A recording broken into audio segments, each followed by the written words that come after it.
in your experience now, looking back on those days, like what's some of the, can you think of anything that was kind of just that stands out as such a maybe a weird moment or something like kind of unique that people would want to hear about? Like, I can't, this happened, and you don't have to be specific and tell names, but is there anything that's ever happened that's kind of funny or, in your dealings with, with people? I can tell you one while you're thinking. One is actually when I came and visited you, one of the sites, we were training one of your sites, and one of your maintenance people, as I was training them, they put it as a joke, a maintenance request about the toilet being plugged with pickles.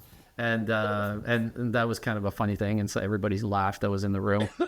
To this day, I still use that task in maintenance care when I do demos and go, oh, if you go back in time to 2010, you can, and you put in the word pickle, you can search, and that's what that task comes up. So to this day, I still use that task from that maintenance person that put that in. So I always find that funny.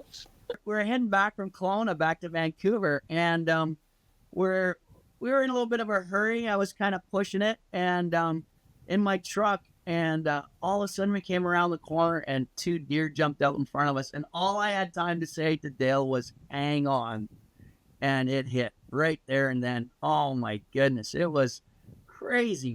By the time we ended up stopping, it was a mess behind us, and the front bumper had pushed into the right front tire, and it was rubbing on it. And well, we're maintenance guys, right? We tied a big rope to a tree. We tied it to the bumper. We pulled it out.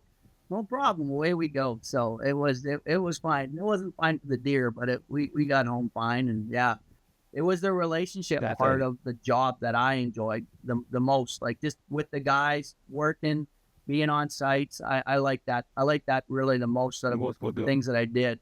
And there was always a joke. There was always something here, something there that was going on. And I think that's what you have. That's the kind of mindset you have to do in this kind of a job. You have to be able to, figure things out. You got to be able to laugh. If you don't, you're not going to get through your days because there is always something to do. And then you have a big responsibility. A lot of people will say, well, what do those guys do?